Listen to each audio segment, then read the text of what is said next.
My first question, how do you remain authentic in your goals? How do you remain authentic in your goals? Yeah. Like that your goals are aligned with your authentic self and purpose? However you want to take that question.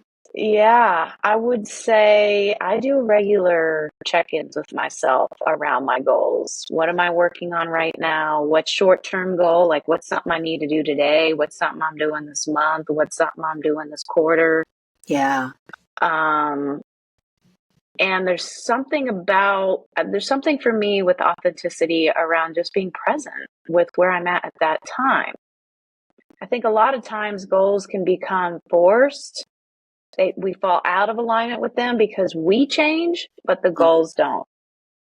So I think that's the other half of it, is like being open to, if this isn't serving me anymore, letting it go. Yeah.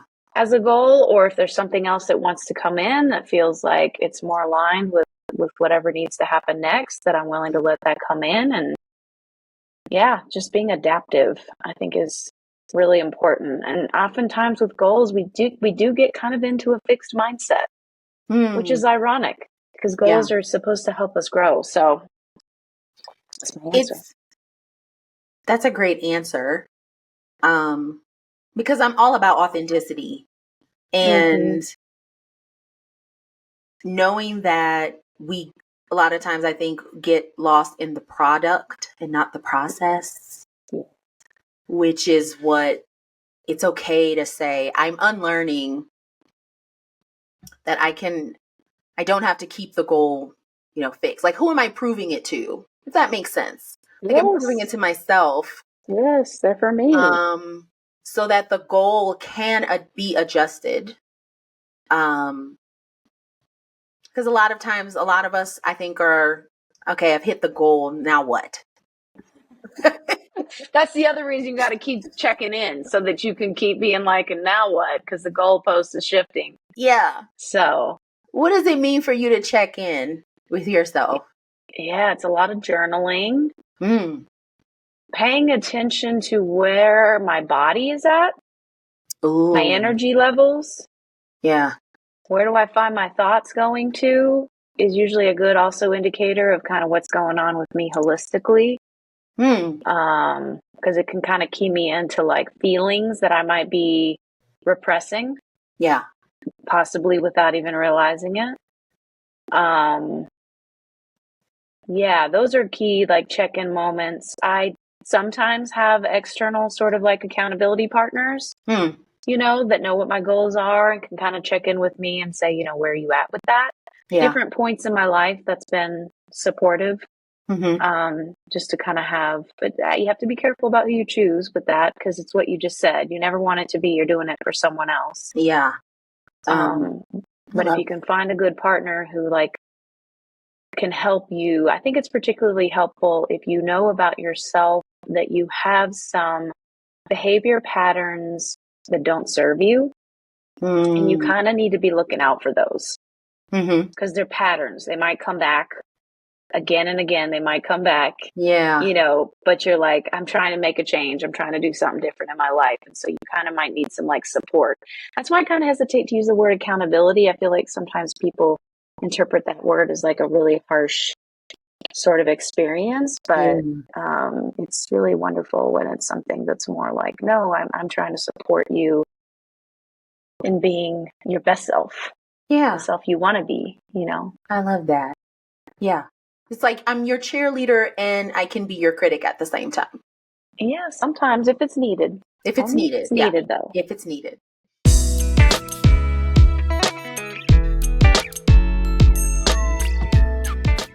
Cartwright is a consulting astrologer dedicated to guiding individuals on their journey towards compassionate acceptance and integration, with a focus on facilitating collective liberation. She's also known for her insightful blogging under the pseudonym Deanna P. Cartwright's Journal. Her practice is trauma responsive, acknowledging the impact of social locations and power dynamics on personal experiences and interpretations.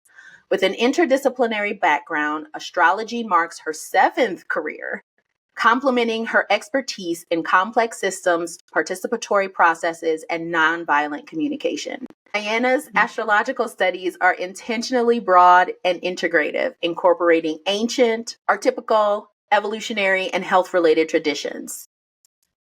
Welcome again to the show. Thank you, Christina. It's so wonderful to be here. I always take this opportunity in the very beginning to just have guests like share things about themselves. Whatever you want us to know, what you're comfortable with, go for it. Okay. Yeah. What could I build on that you just said? That was such a great introduction. I'm wondering if maybe listeners are curious about some of my previous careers and kind of how I got into astrology based on my prior experiences. Yeah, so that's what I'm kind of leaning toward. The wonderful thing about that being part of my journey is that I have a lot of life experience I can draw from when I'm looking at charts, when I'm thinking about interpretations, when I'm showing up for other people in consultation sessions. So that's a huge asset. I will say astrology was an early interest of mine as an adolescent. I just think it's so wonderful that that's how the journey played out. I didn't plan it that way, that I went off and pursued other things and have come back to this with all of that experience that I can now contribute to what I offer. Yeah. My other careers were largely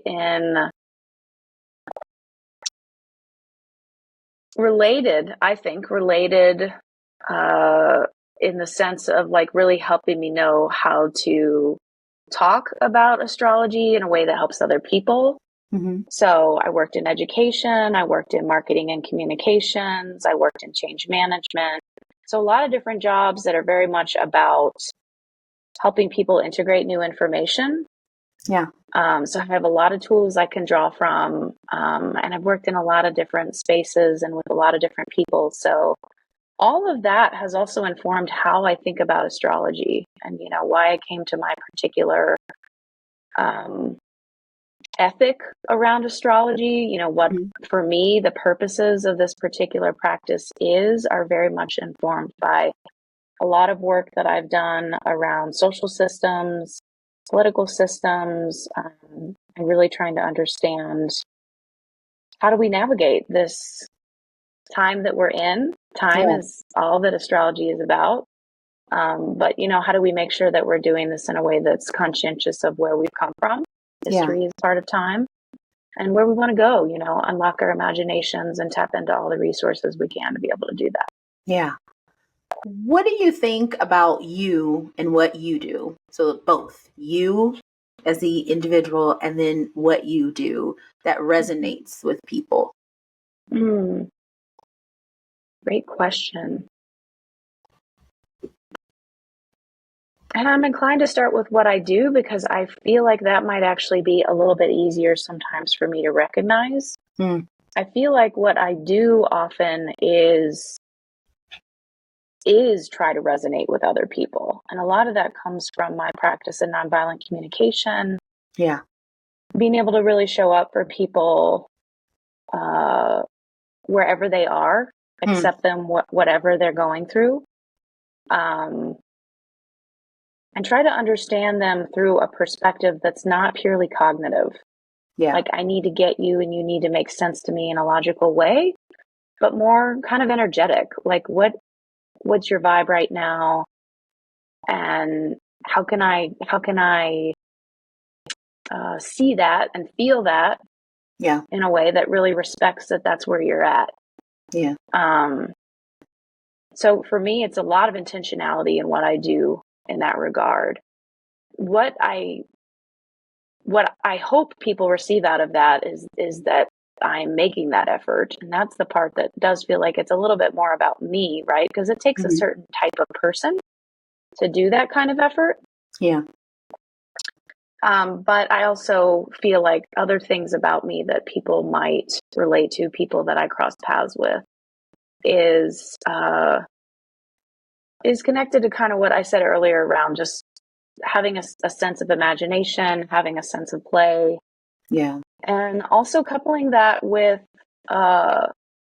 ability to like recognize what is our shared reality. And these things don't always coexist, particularly in an astrologer. Yeah. It seems like oftentimes there's a lot of imagining possibilities, which is very important. Yeah. Or, you know, some astrology can be super historical in terms of how it talks about, you know, what to expect from certain transits, certain planetary movements, for example. I feel that it's best when those things kind of coexist in a present moment. Yeah. Can you help us understand? Okay, because you say astrology, and I sense that you're meaning it in a much more deeper way than what we normally get of, let me check my horoscope for the day. So for all of us who probably have that, you know, that's, you know, let me check it out. What Yes. actually is astrology? Yes, I love that. Yeah. Well, let's start with what you just said, which is what you think of as astrology. Let me check my horoscope. So horoscopes are thoughts put together by an astrologer based on the timing of the planets and in particular where the sun was at the time of your birth. So it's looking at the relationship between where was the sun in the sky at the time of your birth and where are the planets now. And based on that relationship, what could I say might be happening for this person? And that's articulated in one way or another through a horoscope. Most people, I think, have had the experience of reading some horoscopes that are like, not really feeling that. Maybe some people have had the experience where they're reading horoscopes and they're like, wow, that's actually kind of on. Yeah. To me, that's kind of the third element, which is the actual person who's doing the interpretation. Whoever that astrologer is has their own energies in their own body that they're also bringing to sort of understanding that relationship. So that I think is a little like picture of what happens with horoscope is actually a pretty good doorway to enter and think about what is astrology, because it is kind of, it's about relationships of what I said, relationships of time. So I've already talked about past, present, future, and also relationships of beings. So that would be the astrologer, whoever the other person is, and potentially other beings that we, if you feel, if that resonates with you. How I think about it is it's really about our relationship to the natural world. I do not believe in fate in the way that most people think of fate. Like, you know, there's a predetermined script for everything that's happening. And I also think a lot of people misunderstand that when you're looking at a planetary movement, it's not you saying that planet is causing something down here on Earth. It's more about just observing a pattern of larger pattern and being able to reflect on that pattern meaningfully. I personally have great humility when I observe those patterns. I never try to presume that we could understand all of the mechanisms, the reasons, anything like that. But I do think we can observe patterns in nature. We can, and this is what we do all the time. It's what a doctor does when you go to a doctor's office and they try to think about your symptoms and figure out what's going on in your body. It's what scientists do when they go out and make measurements in nature and try to determine, you know, different events that might be happening. It's no different than that. The thing that makes it different from some of the other more empirical sciences for me is that the relationships of that I've been talking about, of time and of myself to this greater cosmic picture, is very personal. It's my relationship to those entities. You know, where were they when I was born, and how does that continue to, and you know, what story is that I continue to live within?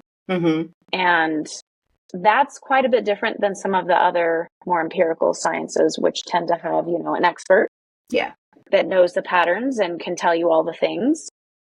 Whereas I feel there's opportunity, and this is what I'm most interested in my practice, for people to form that relationship themselves with the moving planets. Yeah. And be able to come to their own understanding of their life, their purpose, and their journey, and all the beauty that is contained in that. Wow. And I'm going to be asking some very basic questions because it's a huge misconception because it's pop culture, right? Mm-hmm. And so just hearing different things like is astrology a religion? Is something I think you've explained it, but if you can explain it a little bit clearer for someone who's listening who may need to hear that, if that makes sense. Yes. I think this is one of the tricky things about astrology. It predated what we think of as religion today. It predated what we think of as science today. As far as we know, it could have predated what we think of as language today. Wow. Some people think of astrology as language, but the planets existed before Homo sapiens did. And when we were developing and evolving as beings on this planet, one of our great skills was being able to see patterns in nature. That's how we continued to survive as a species and, create tools and do all the things that make us unique. The degree to which our relationship with the stars factored into that, I don't think has been fully researched or articulated. You said something earlier around, popular culture, and I'm fairly passionate about talking explicitly about how it was very intentional for astrology to become what it is today, which is something that is considered to be purely entertainment, or something that is quote unquote ridiculous. All of that is actually very intentional from a political standpoint. And most people don't know this history. But in Europe, during the time of the rise of capitalism and all the things that came with capitalism, there were very fervent efforts to change how communities related to different practices that were happening that were ancient at that time. And relationship to our bodies, relationship to the stars, relationship, anything that we would refer to as magic. Today, this was all stuff that had to be extinguished in order for our current ideology to take root and to be something that, would continue to advance the interests of capitalism. So I want to be clear that it's not as simple as like, oh, pop culture sometimes simplifies things. Yes, that's true. But also there's real reasons why we're at this place where this type of knowledge is not available to everyone. It has been only through some sort of grace preserved over the centuries, despite persecution and violence across the continents. Can you provide a specific scenario that would help listeners to understand, like what you're saying is based in history, and we know that people need if a you jumping off point of which to investigate. Yes, absolutely. I do plan to write about this more on my Substack in the coming months. There's some great history in a book called Caliban and the Witch that goes into great depth. It's an academic book. It's written by a feminist historian. So that would be, the deepest dive someone could go into. Not the easiest read, I will warn listeners. But I can give a little bit more detail and talk about how I'll try to talk a little bit more about how this made sense within the transformation that was taking place. So at that time, common practice was to use a variety of different methods for someone to feel like they were in connection to nature and could achieve some sort of balance in their life. Today, we would think of that as, maybe somebody's sick and they go see a shaman, and, that person gives them different herbs. And then, there's all kinds of different things. But honestly, I feel like even when we tell that story, we're still using our modern day worldview in talking about that story. It takes some imagination to think about a time in which we were so connected to the land and to each other and to our own bodies that we had a sense of being at one. Yeah. And that there was kind of a magic in that. We felt our aliveness. We knew that everything in nature we were a part of, and it was a part of us. And all the mechanisms of capitalism had to disrupt that. Because if we still believe that today, or for those of us who choose to believe that today, it changes how we think about our relationship to an economy, right? If we know that nature's providing for us, if we know that we can call on all kinds of different resources to support us in various moments of need, we don't have the same need for the economic structures that we've set up. We don't have the same need for a doctor. We don't have the same need for a priest. We don't have the same need for, somewhere we can go and purchase something to make us feel better. And most importantly, we don't need to work because we already have our needs met. Yeah. And we don't feel an individual responsibility to care for our needs like we do now in our current paradigm, because we're part of a collective system that's caring for our needs. So all of that had to be disrupted in order for us to get to where we are. Is that enough of a little bit more detail around? I think basically what you are saying is that the connection to, or another way to say it, is the connection within ourselves, the connection to something bigger, the planets, the stars, the whole thing, the cosmos, the universe. We had it within ourselves. But over time, capitalism came through and began chipping away at that. And so we see that and how it's showing up today, even within the relationship with ourselves, because we've lost that connection. Am I somewhere Absolutely. in there? Or, yes. And I would say even in our relationship to astrologers. Wow. Because what it did was that effort consolidated, it was part of consolidating power. We're consolidating land ownership. We're consolidating wealth. We're consolidating social power. We're consolidating all these forms of power as capitalism is getting created. And this is another form of power that was consolidated. It was like, if you are somebody who we have granted permission to help the kings figure out how to rule the lands, then you're okay. We'll let you keep practicing your magic. But if you're a woman who is raising hell in the streets because your babies are starving, we're calling you a witch and we're killing you. Wow.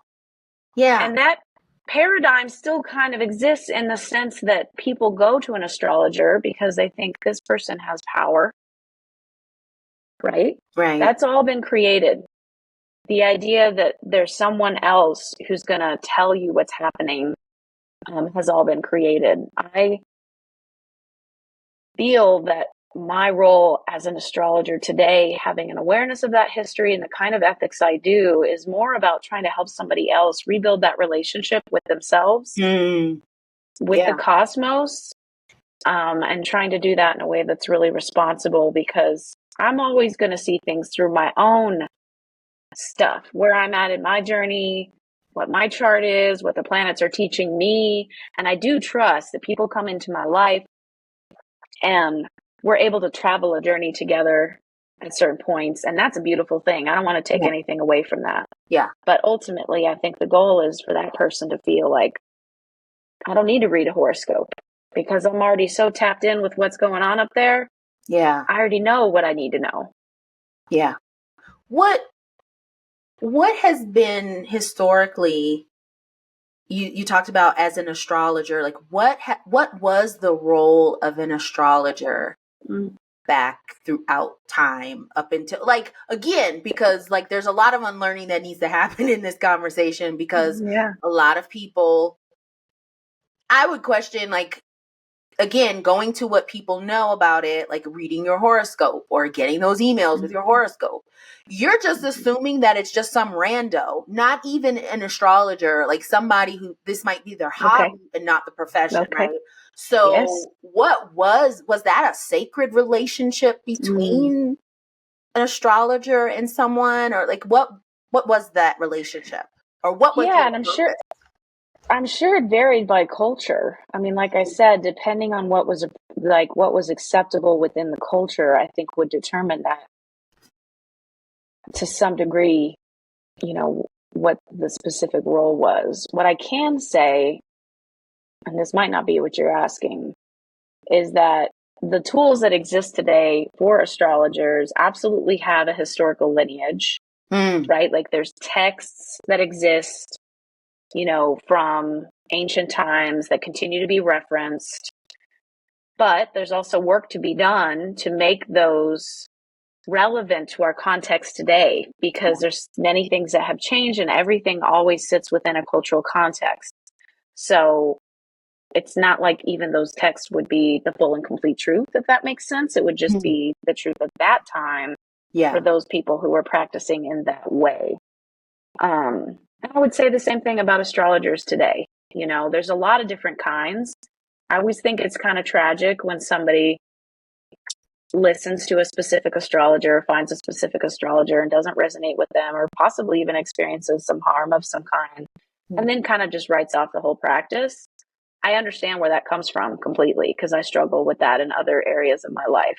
Yeah. But with this particular practice, there's so many different types of us that are out there trying to figure out how to make this relevant and something useful to people today. And just like any craft, I think of it as a craft more than anything else. It's a lot of experimentation, and I think most importantly, it's a lot of dialogue, right? Relationship, like being able to really understand what is meaningful is always something that's collectively shared, collectively created. Yeah. So I think the more people involved in the dialogue, the better the practice will be. That's partly why I'm very committed to trying to lift the veil, as it were. Yeah.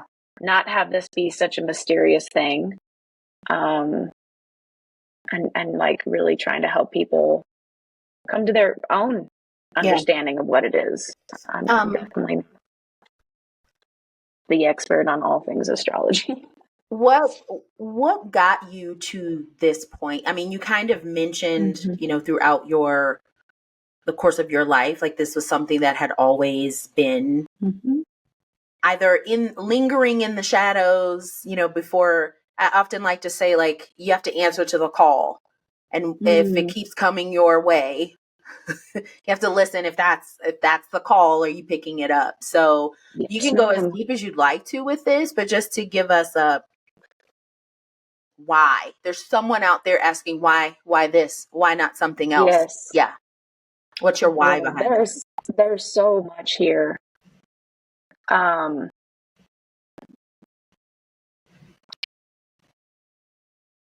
I did say earlier that I think there was a grace, you can use your own word there, a mystery, a plan, a something that created this specific story I have, which is early on, it was like, oh, this is interesting. And that was because I did connect with an astrologer who was writing horoscopes that felt true for me. And I was like, what is going on here?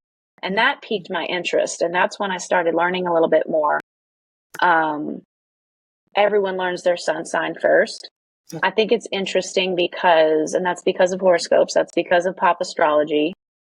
Interesting thing about that is sometimes your sun sign is actually a challenging thing for you, because the sun is like the source of power in the universe. And depending on your relationship to power, you might have some things come up around what your sun sign is. So that's kind of interesting that's sort of the gateway, but also it can be a huge metal gate for some people. Like, what? I don't really get that. Like, this doesn't feel like me. That was a little bit of my story, I think. But now I have a different understanding of that because I know more. But at that time, it was kind of like interesting. It was when I learned my moon sign that the game really changed for me. The moon sign for me is like, this is something nobody knows about me. This is like my inner self. How is this something that can be seen and recognized in this kind of basic way of like, this is the time I'm born and now you know this about me? Like, that kind of just really blew my mind. But I think more importantly, it helped me start to learn more about myself. Like, even though this is kind of a part of myself that sometimes is secret, like I felt validated in it and I felt like it's true and it's real and it's worth me looking at that and thinking about that part of myself and why that's so important to me. And that was so pivotal to me as an adolescent to really be able to understand what was going on underneath. Who am I really? Yeah. What am I really about? What do I really need in my life? And so that was, I think, planted such a deep seed that, you know, despite other things that came up on my journey, I always still had a curiosity, like, really? Okay. So the other things that came up on me on my journey is I worked a lot with folks that were in the empirical sciences. I was in a lot of circles where I was with people who absolutely would disparage astrology, would say it was bullshit. And that was hard because it brought up a lot of internal conflict for me. Like, I do feel a relationship to this, but also I do also believe in science. So how can I hold those things at the same time? And it took me a while to get to a place where I felt like I could really be okay with that tension living in me, come to my own understanding of how these things might be able to live, like coincide. And I started going out and looking for astrologers to do readings and really trying to figure out more about what is this craft called astrology. And that's when I experienced kind of the next level of barriers, which was finding astrologers that didn't get me and kind of being confused by that, like kind of feeling like I thought you were going to get me, but you kind of don't.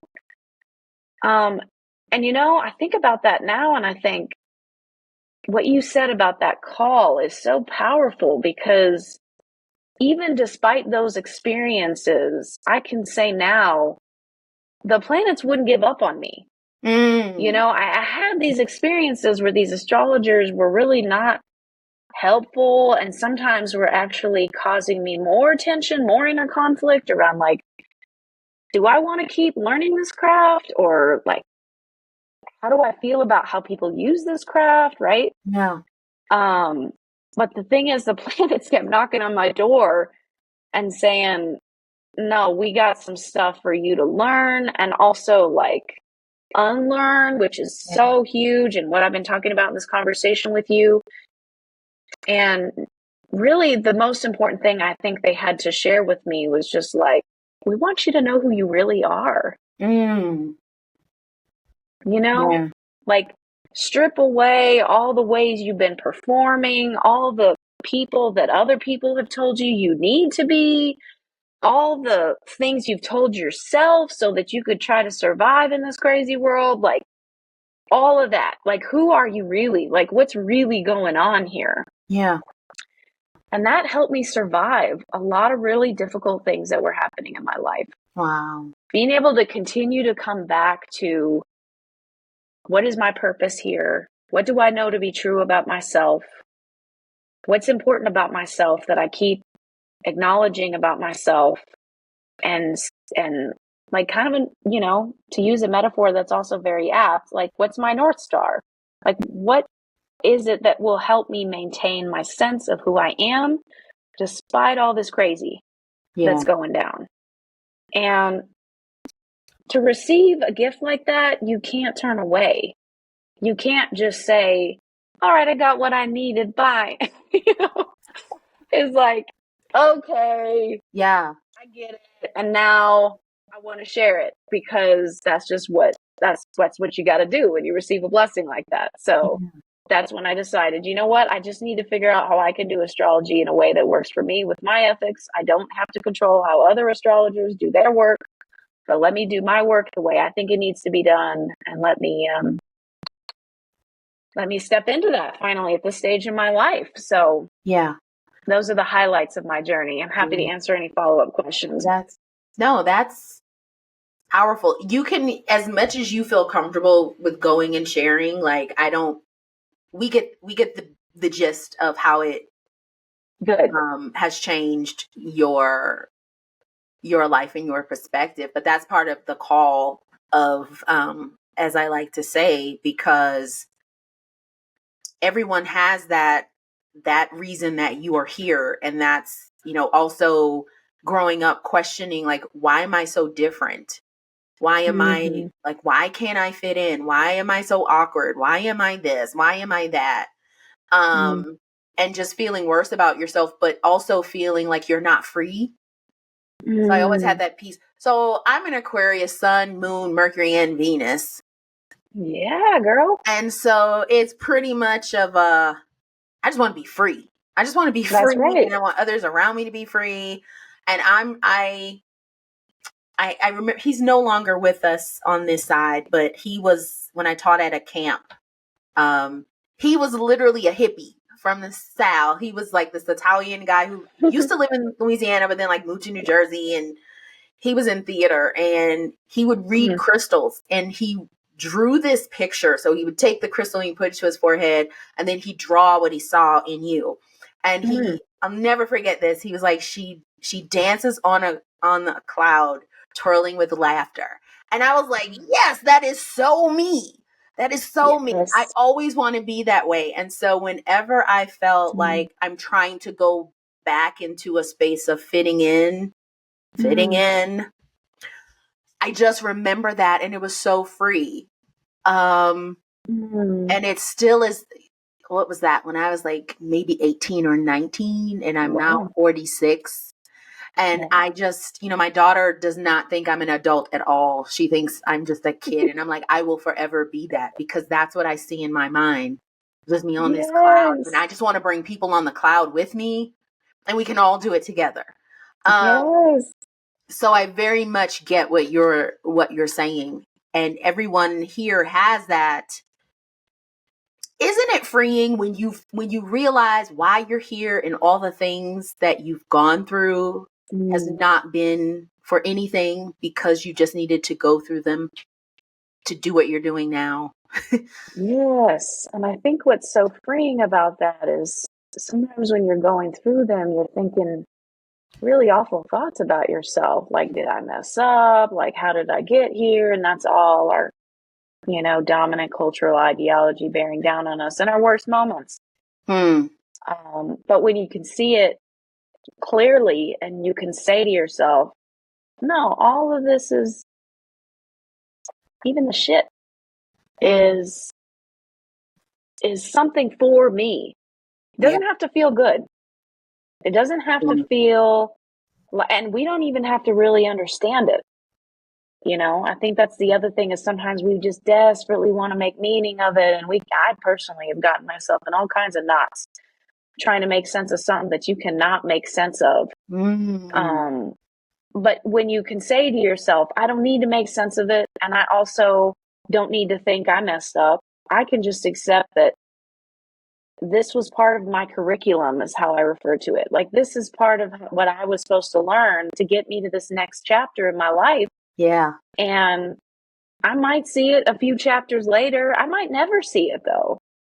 Hmm. I love the freedom of that, because then it's like, it's that whole ideology of capitalism, which is just like, we got to work and we got to do it all on our own. And it's all, labor all the time. And like, no, like, we can just relax sometimes and just say, there's something working itself out here. Yeah. And I'm going to try to participate in it, because that makes it easier for me. I can feel the sense of flow. Yeah. And not be so hard on myself and maybe spend less time in the dark place. Yeah, You know, I am unlearning that process. And it's a constant it's a rewiring of yes, the mental, spiritual, nervous system. It's like the whole that's thing, right. because in those moments, and I'm understanding a lot more since I work from home Mm. and I'm not on the go, if that makes sense. So you have Yes, less yes, busyness. yes. And it's like, but I should be doing more. I'm Mm. not. And then the feeling that comes after that, and it's just like, I'm causing my own suffering. That's what I've Mm. come to realize. It's like when I go there, and like you said, to the dark place, it has been like, you are causing your own suffering right now. And I remember, like, there was once upon a time when I was younger where I could just be. I was Mm. just being. And it felt right, if that makes Yes, sense. it did. Um it felt good. And I'm trying to figure out, where did I lose that? Like, what Mm. happened Yeah. where it just went away. Mm. Um and then it got replaced with this other, as my other guest said, this sucker shit right here, just all this BS about it. So it's like, but I want to get back to that. Um Yeah. and trying to figure that out. Um so how do you work with your clients? Mm. Yeah, I mean, I'm inclined to give you a glimpse right now and just say, I see you. I see you in that struggle, and I want to give you some validation that whatever you've been doing and however you've gotten where you are, it's because you were doing the best you could with what you were given and Hmm. trying to make the most of whatever you had. Yeah. And we get tied up in these knots because this isn't right. The way we've set up life right now is just not right. We're not meant to Yeah. live like this. Yeah. And some part of us knows that. Whenever I say that to Mm. someone, they always nod and say yes. Yeah. Yeah. We know that. And it creates this intense internal conflict.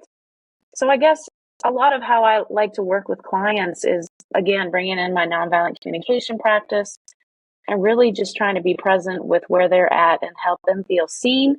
Hmm. And I also always want to try to discern through dialogue, also looking at the charts, the astrological charts, but mostly through dialogue, where where are the lenses kind of skewed a little. So how is somebody's, view going a certain direction and is not helping them? They're basically staring at a wall. Hmm. Where can we start to change the frame, through usually just through some kind of questions, that come up. Yeah. That's Mercury coming in and saying, where can we start to play some tricks and see where we can kind of look at them, use the mind in a positive way and help someone try to see something different. The chart is so helpful in that way because it's so precise in describing the nature of some of these issues, lifelong issues, Hmm. you Yeah. know? And because we're all kind of, herded like sheep in this lifetime, we don't always get seen in our individual little nuanced ways. Yeah. Those little tiny pieces of us, and how they play out and play against each other and play off of other people. And, so sometimes just being able to see that so clearly in and of itself is a shift, a perceptive shift Mhm. of like, oh, I'm, this is how I'm supposed to be. This is where I'm right where I'm supposed to be. Yeah. This isn't wrong. This challenge I'm having is actually not about something I did or I don't know, something I haven't quite solved yet. It's more about this is what I'm learning in this lifetime. This is the growth that I'm navigating maybe right now, because there's a specific planetary movement that's kind of calling this to my attention. Yeah. This is what's happening for me. So really trying to help find those spots for people that are really going to unlock the most possibilities for them going forward in their life. And if possible, like, what are some tangible things? What are some ways that they can start to bring some of that wisdom into their daily life? Practices they can engage in, creative exercises they can do, questions they can start to ask themselves, ways they can start to check in on themselves, so that this isn't just like a one-time conversation, but this is something they're continuing their own dialogue with themselves about. Yeah. However it makes sense for them to continue to do that. Wow.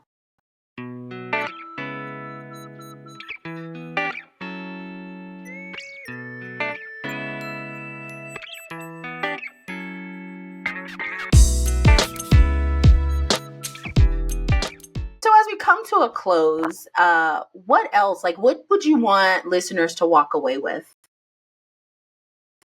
Yeah, I mean, we have talked about so much in a fairly short period of time. And so I'm sure that this has been a lot for some people. This might be unexpected, but what I'd like people to walk away with is an intention to go out and be outside. It doesn't matter if it's day or night. Mm-hmm. Put your feet on the ground. Feel the sky above you. See what comes up for you. Just be in that space of, I'm a human being. I'm on the planet Earth right now. The planet Earth is connected to the sky and all of the different other planets in our system in a way that I don't need to understand to feel like I can see if it's at night. If it's during the day, you can feel the rays of the sun. So either way, you're feeling, that relationship. If you are out at night, and can see the moon or other planets in the sky, or even just stars, let yourself have an embodied experience of what I'm talking about, because this has been pretty heady in terms of what we've been talking about. And I think it's really important that people feel like they can start to have their own idea of what this might mean for them in an embodied experience. And where can we find you? Yeah, I am easy to find on Substack. DianaPCartwright.substack.com is where I publish articles, and I also have links there to other places you can listen to me and learn from my teachings. Do you have another website? I don't. I'm not on social media right now. That's just like my main hub. And what can we do as a community to support you in the work that you do?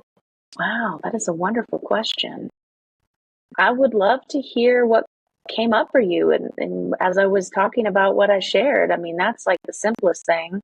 If you go to my Substack, you can find my About page. My email is on that page. I always love hearing from people, and really I feel such a deep mission to try to bring this information to the world in a way that makes sense for other people. So I just welcome all the questions, because it helps me with my growth. So please don't be shy in reaching out with any kind of question. Happy to share what else I can outside of this podcast episode. And of course, all of Diana's information will be in the description notes, as well as on our podcast website page. You're gonna come back, so I won't say goodbye, because she's coming back. And so hopefully, let's see if we can get some questions from folks, and then have you address some of those questions. So just we'll be posting something. I can't say when, but we'll be posting something on our social media. So feel free to follow us: Instagram, TikTok, Facebook, YouTube. And until next time, thank you all for listening. Thank you, Diana, for part 1. And until next time, God bless. Bye. Thank you.